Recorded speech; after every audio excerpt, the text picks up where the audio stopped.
लहान शाळकरी मुलांवर बळाचा प्रयोग काय करताय? त्यांना अटक का करता?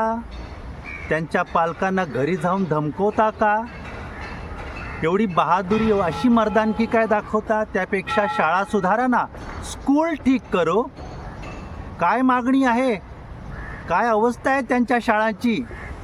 अरे शाळांना छप्पर नाही आहे, भिंती गळक्या आहेत, वर्गात बेंचेस नाही आहेत, मुलं जमिनीवर बसतात, जमिनी ओल्या आहे, बुरशीमुळे अंगाला खाज येते, वर्गामध्ये साप आणि विंचू शिरतायत, अशा अवस्थेमध्ये मुलं बसतायत.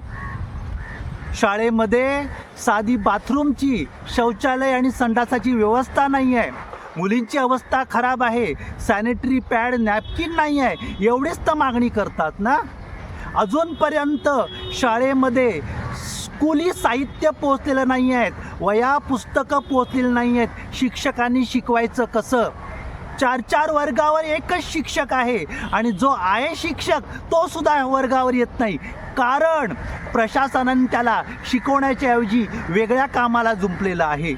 मग आपल्या शिक्षण हे आपलं हक्क आहे. मग या मागण्यांसाठी ते बाहेर पडलेत ना. व त्यांच्या मागण्या करा ना पूर्ण. शाळेसाठी दरवर्षी हजारो करोडचा फंड येतो, तो फंड तुम्ही गिळून टाकता आणि मिड डे मीलच्या नावाखाली त्यांना तुम्ही काय देता? पाणी, एक बटाटा, किडे पडलेले अन्न. मग शाळा सुधारा.